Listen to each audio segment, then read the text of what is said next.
Olá! Alguns pais, mães ou avós dizem que não percebem, outros fazem de propósito. É sutil e muitas vezes difícil de identificar. Alienação parental é o abuso moral contra a criança ou adolescente e fere diretamente o direito fundamental da convivência familiar. Vamos ver na reportagem.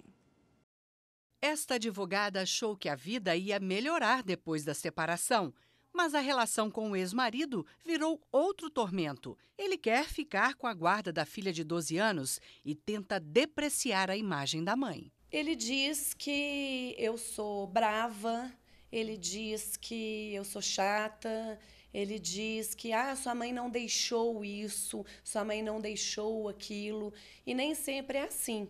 Porque é necessário entender que toda casa tem rotinas, tem horários, e não é questão simplesmente de deixar ou não deixar. Ele a induz a acreditar que lá seria melhor, porque lá não teria tantas regras, lá o relacionamento seria mais harmonioso devido à falta de cobranças. O que aconteceu com a família da advogada é um dos comportamentos de alienação parental. E para discutir o assunto estão aqui no estúdio Sandra Bácara, doutora em psicologia, especialista em psicoterapia da infância e adolescência e terapia conjugal e familiar, e Christian Fetter, advogado especialista em direito das famílias. Sejam bem-vindos ao fórum, muito obrigada pela presença de vocês. Obrigada pelo convite. Muito obrigado, é um prazer. Bom, vou começar com a doutora Sandra. Doutora Sandra, nós vimos um exemplo e no início do programa a gente falou em sutileza, né, na dificuldade de se identificar. Muita gente na rua, na sociedade, acha que é mimimi, né? Sim. É verdade, né? É real, isso acontece, porque pelo discurso, por exemplo, da nossa personagem, a gente vê uma relação conturbada do pai e da mãe, se separaram, eles tentando convencer o filho, mas de fato isso pode ser muito prejudicial. Bastante prejudicial, porque o que normalmente a gente encontra, nós temos na família 3 subsistemas, o conjugal, o parental, desculpe, e o filial. O divórcio acaba com o conjugal, o parental e o filial não terminam. E o que a gente vê nos processos de alienação com mais frequência é transferir a mágoa da conjugalidade para a parentalidade. Então, se você não me quer como marido ou como mulher, você não vai ser pai ou mãe, né? Essa é a grande questão, se a gente pode simplificar, né? O problema é que a grande vítima disso são as crianças e os adolescentes, são os filhos. É claro que a gente vê também famílias inteiras serem destruídas por falsas acusações, por mágoa, por saudade, né? Pais, mães que passam anos sem convívio com os filhos, que não acompanham o desenvolvimento desses filhos, muitos processos depressivos, suicídios, assassinatos, né? Muitos problemas graves decorrentes dos processos de alienação, como diz a lei brasileira, dos atos de alienação parental. Bom, são muitas formas e muitas consequências, né? Mas, doutor Fetter, mesmo aquele que se diz inocente, mesmo aquele que diz que não teve a intenção de machucar, a intenção de fazer aquilo, ele pode ser punido pela lei? Pode, não há a menor dúvida. A intenção é pior, né? Se a pessoa age dolosamente, vamos usar termos aqui penais. No crime você tem o crime doloso e o culposo. Você às vezes não tinha a intenção de matar, mas mata, né? É um crime também. Então, às vezes, a pessoa, por um destempero verbal, por um descontrole, muitas vezes herdado da família de origem, né? Quantos alienadores também não sofreram, né, com alienação na infância, quantas pessoas que se divorciam também não são filhos do divórcio, que porventura não aprenderam a lidar bem com as questões conjugais, com as questões parentais. Então, a questão da intenção não está em jogo, né? Se a pessoa não sabe o que ela está fazendo, se o que ela está fazendo é prejudicial, ela será informada de que o que ela está fazendo é prejudicial. Foi só um comentário, foi só uma vez, foi só um gesto, eu estava com a cabeça quente, né? Mas nós estamos lidando com crianças e adolescentes que são absolutamente vulneráveis, absolutamente tendenciosos a acreditar em tudo que pai ou mãe digam, que avós ou avós digam, né? Então essa mente ela é muito moldável, ela é muito frágil, né? E por isso a pessoa, ainda que não saiba o que está fazendo, ainda que não saiba dar um nome para os atos que ela está praticando, ela tem que ser minimamente advertida, pelo menos, de que aquilo está acontecendo. E por isso a lei da alienação parental tem uma tábua de possibilidades para que o juiz possa atuar. Ele pode ir desde a advertência, se você pegar o artigo 6º da lei, desde a advertência até a própria suspensão da autoridade parental, né? E uma vez que a pessoa tenha sido advertida uma vez, por exemplo, a teimosia ou a recalcitrância em praticar novamente aquele ato tem que ser levada em consideração também.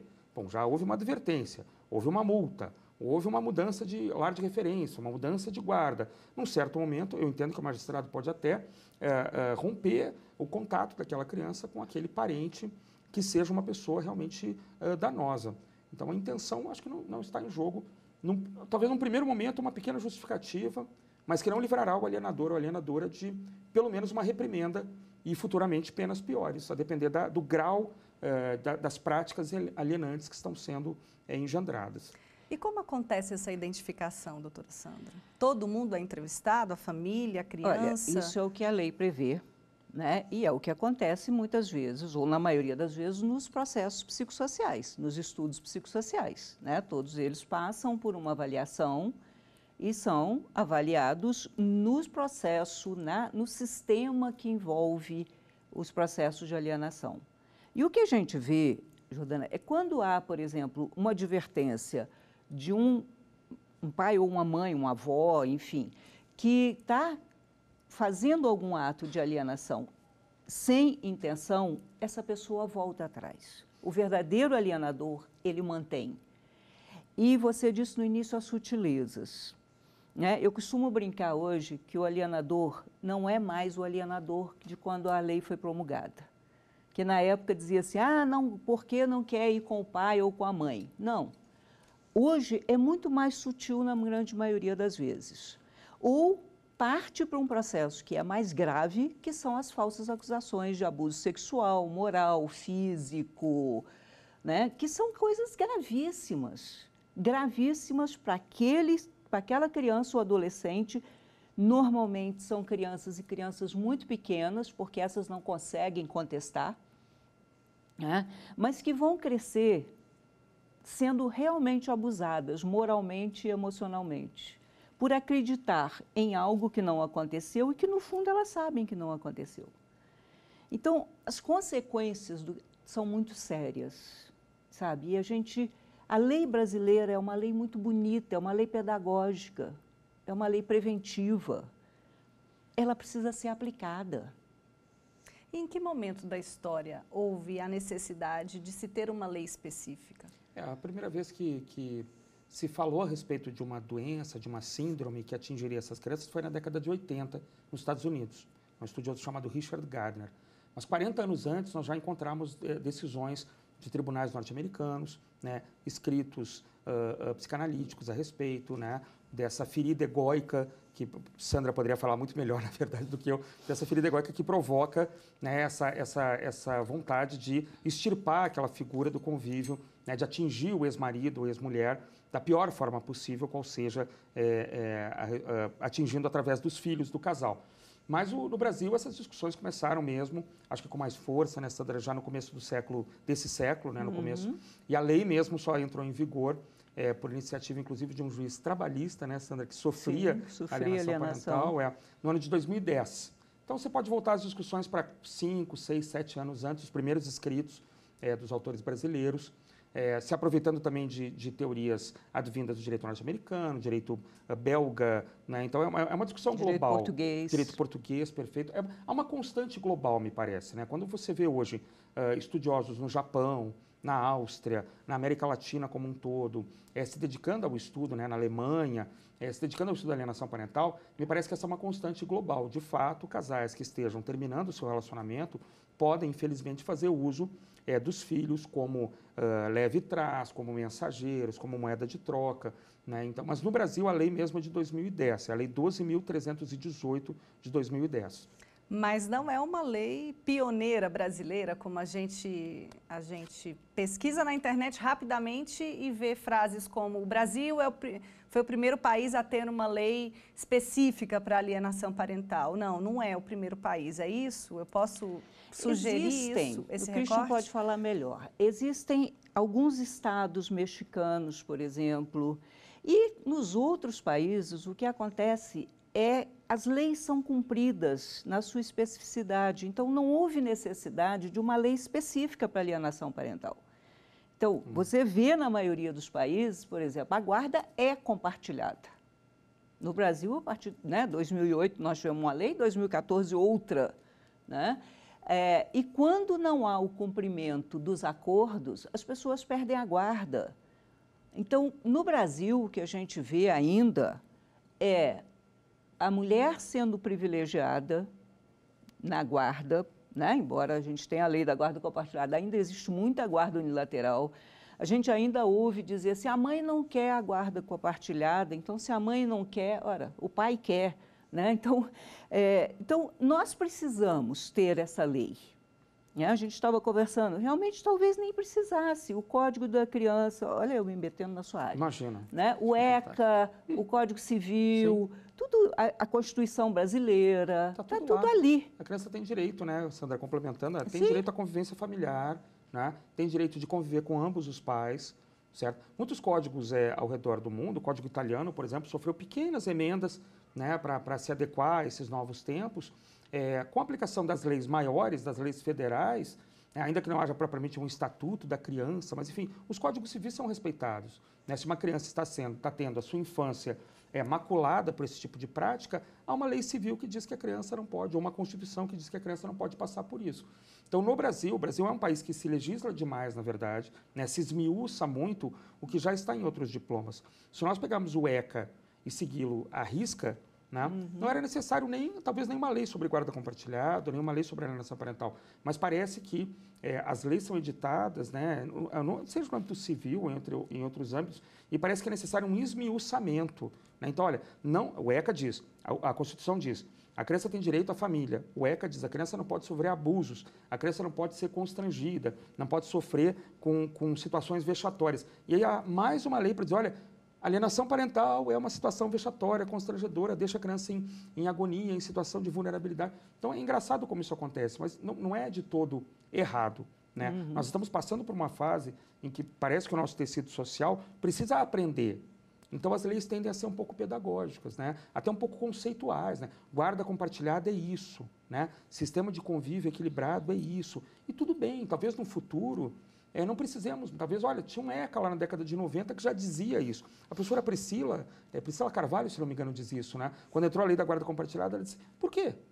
Porque é uma lei para dizer que o pai continua sendo pai ou que a mãe continua sendo mãe e que ambos têm, né, direitos e obrigações iguais sobre os filhos, apesar do divórcio. Mas parece que às vezes é necessário, né, Sandra? Pedagogicamente mesmo. E é uma lei que funciona muito bem. Para quem atua na área, diretamente, seja como advogado, seja como psicólogo, a gente percebe que o que a Sandra disse, os alienadores de outrora estão tomando muito mais cuidado, estão muito mais temerosos, estão sendo punidos. Né? A doutora Maria Berenice Dias, que é vice-presidente do BDFA, diz há uma nova lei para um velho problema. Mas agora esse problema tem nome. Se ele tem nome, ele pode ser aplicado. Né? Então, é pedagógico, mas funciona bem. Pode ser diagnosticado por nós, psicólogos, pelos assistentes sociais. O que interessa não é o pioneirismo, né? É a questão educativa. Daqui a pouquinho a gente continua um pouco mais essa discussão sobre a lei especificamente, porque agora a gente parte para um breve intervalo, voltamos já já.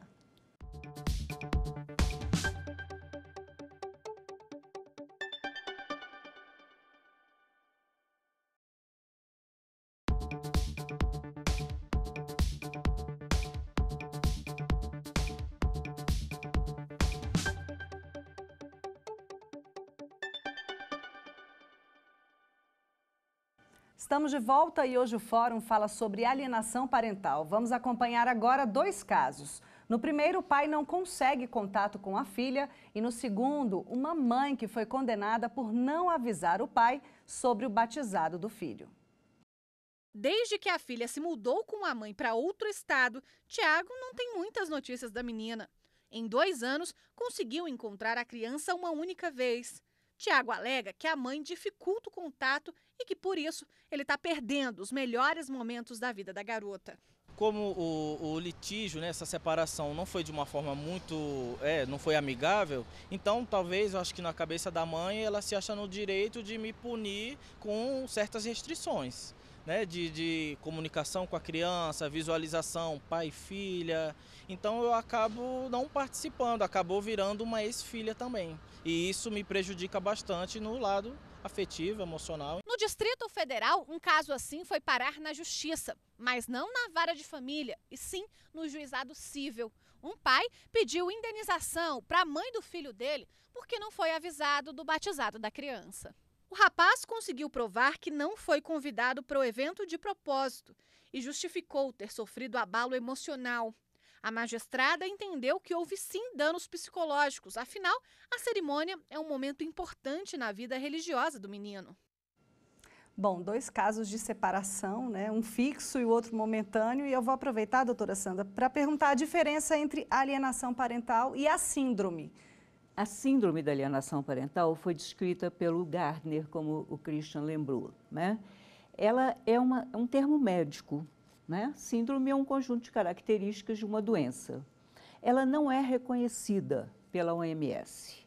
O que a OMS reconhece agora, né? Nós temos agora o código QE 52 como um conceito, é alienação parental, que é o que a nossa lei diz.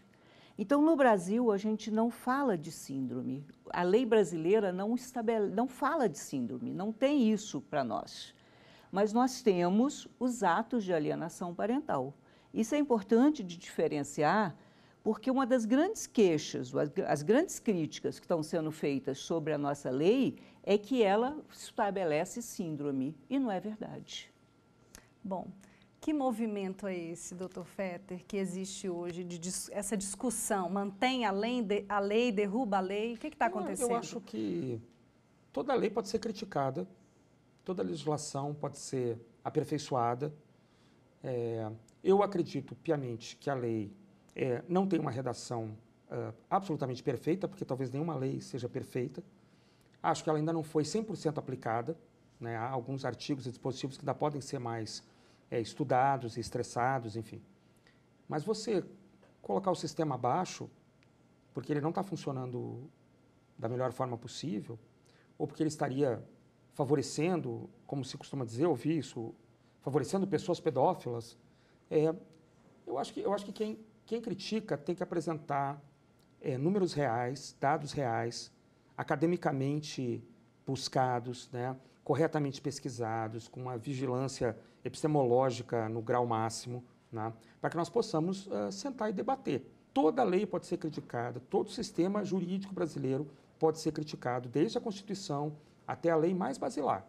Mas vamos sentar e vamos conversar e vamos melhorar a aplicação da lei. Às vezes nem precisa alterá-la, basta que ela seja aplicada. O ECA é assim, o nosso Estatuto da Criança e do Adolescente ele é de 1990, ele vai fazer, 30 anos? 30 anos. E ele não está completamente ainda em vigor, não está sendo aplicado ainda na sua inteireza. Já foi modificado algumas vezes. Já foi modificado, né? Inúmeras vezes. Agora, nós vamos colocá-lo abaixo para fazer um novo ECA. Eu não vejo motivo para isso, entendeu? O sistema é um sistema que vai melhorando aos poucos, certo? O sistema jurídico é assim, ele vai melhorando, né? Tenho certeza, por exemplo, no âmbito da psicologia, que certas teses do passado talvez não sejam aplicadas mais, foram melhoradas, síndromes que eram consideradas doenças mudaram de nome, mudaram a sua sistemática. Então, eu acho que o direito tem que ser propositivo, né? É uma construção e não uma destruição. Então, evidentemente, nós respeitamos qualquer pessoa que teça críticas a qualquer lei, né? Mas que venha com um embasamento que eu acho que esse movimento não tem. Acho que é muito barulho por nada, talvez, ou por muito pouco. Doutora Sandra, como a lei estaria beneficiando pedófilos? Eu também não sei, né? Porque assim, a experiência que eu tenho trabalhando como assistente técnica, principalmente, são pais, principalmente, mas também mães, avós, madrastas, sendo falsamente acusados, né, de abuso, principalmente de abuso sexual, e levando anos para conseguir provar a sua inocência. levando anos afastado dos filhos, dos netos, né, dos enteados, para que no final consigam provar que houve uma falsa acusação. Pode fazer isso? Pode. Todos nós somos falhos, né? A gente sabe que o judiciário não é 100%. Claro, pode haver falha, mas é jogar a água do banho com a criança fora, que é isso que o Christian está dizendo, né? A lei, eu tenho experiência de pais, principalmente que eu acompanho, que levaram 4, 5 anos para provar a sua inocência.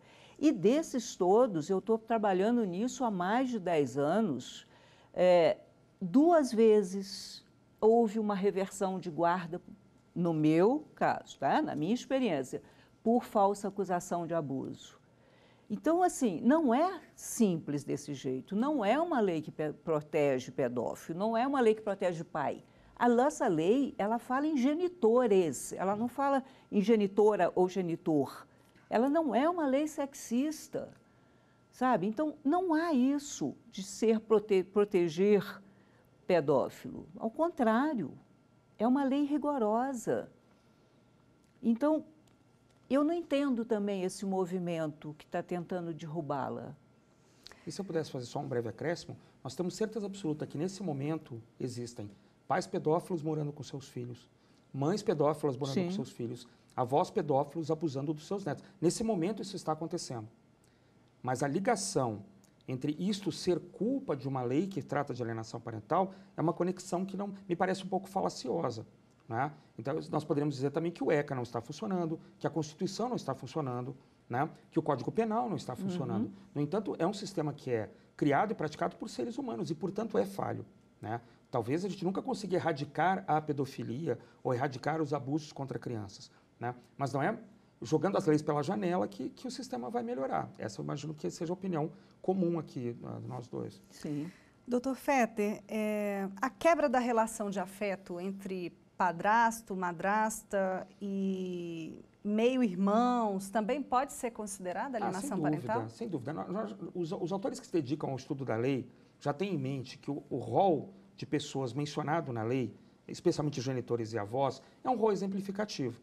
Então, evidentemente, nós podemos aplicar o mesmo sistema para tratar de pais adotivos, de padrastos e madrastas, de casais homossexuais, né? Essa campanha de desqualificação de uma pessoa, seja um avô, um meio-irmão, um padrasto, um pai homoafetivo, de outro pai homoafetivo, ela tem os mesmos efeitos, né?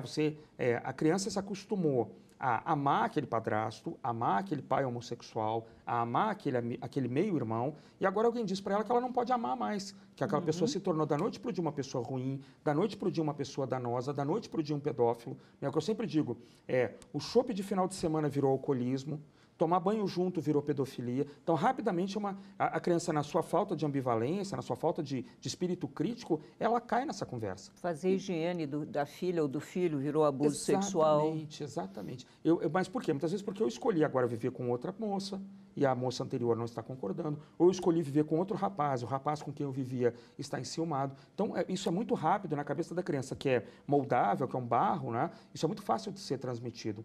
Então, a lei, ela abrange esses casos também, né? Embora ela diga expressamente no seu artigo genitor, genitora e num certo dispositivo avô e avó. Mas ela pode ser ampliada. Inclusive as condutas que estão ali também são condutas exemplificativas. E as punições do juiz também são exemplificativas. É uma lei cheia de cláusulas abertas, né? Então o juiz aplicará essas penas, além de outras medidas que entenda necessárias, né? São atos de alienação parental, além de outros que o juiz considere. Então, como disse a Sandra, é uma lei muito séria, é uma redação muito bem urdida, muito bem pensada. Foram mais de 30 projetos de lei diferentes, 30 redações diferentes, até se chegar num texto final. Muita discussão com grupos de pais e mães. Né? Não foi uma lei que assim, fez ali um anteprojeto e entrou. Não, ela foi muito debatida, ela foi muito discutida. Já tem uma pesquisadora brasileira que ela está propondo que a gente chame de alienação familiar. Exatamente para tirar essa questão do parental. Abriu o espectro. Né? Abriu o espectro. E já há decisões protegendo pessoas idosas. Então, aquela mãe idosa que é isolada por um filho... É isso que eu ia perguntar, se pode ser invertida a alienação parental de filho para mãe. Expandida. Né? Hoje a gente está falando da alienação parental de idosos. Eu já acompanhei alguns processos nessa linha. Os idosos sendo alienados pelos filhos, né? Ou de um filho sendo alienado do convívio com os genitores. E dentro da mesma linha até. Né? Então, de repente, eu tenho um rompimento com meu pai e não deixo mais que minha filha se encontre com meu pai. Até dentro da mesma família. Não é necessário haver um conflito de divórcio ou de solução de não estável. Eu posso, dentro da minha estrutura familiar, ter situações de alienação também. E a lei também abrangeria esses casos. Tá certo. Doutora Sandra, para a gente terminar, eu sei que o tratamento ele varia muito de cada caso, né? Sim. E também do impacto que o tipo de alienação parental causou na criança, no adolescente, no avô, enfim, né? Mas, de certa forma, como é esse tratamento?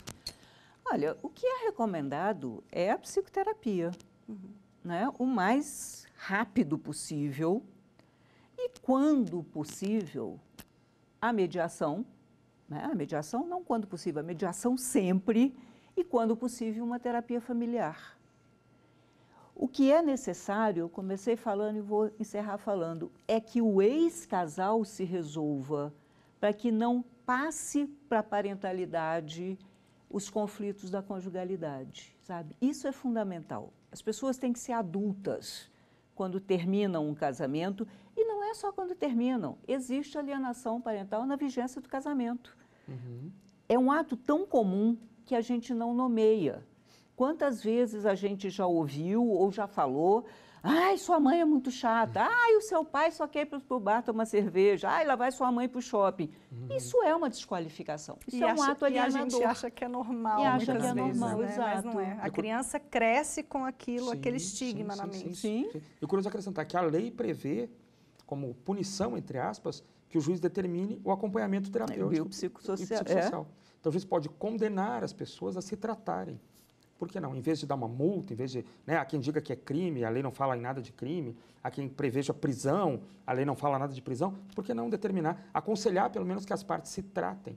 Né? Por que não? Lá fora tem o Court Ordered Therapy. Né? A corte ordena que as partes passem por uma terapia. A lei diz isso aqui também. Eu só acho que é muito pouco aplicado. Às vezes precisa de uma ordem, né? Para a família se tratar. Às vezes precisa de uma ordem, exatamente. Tá certo. Muito obrigada pela presença de vocês. Obrigada, doutora Sandra. Obrigada a você pelo convite. Estou sempre às ordens. Obrigada, doutor Ferrer. Uma alegria, um prazer estar aqui. Muito obrigado. E eu agradeço também a você que nos assistiu. O Fórum chega ao fim. Se tiver alguma dúvida ou sugestão, mande um e-mail forum@stf.jus.br. Você também pode nos acompanhar no YouTube e no Twitter, TV Justiça Oficial. Tchau!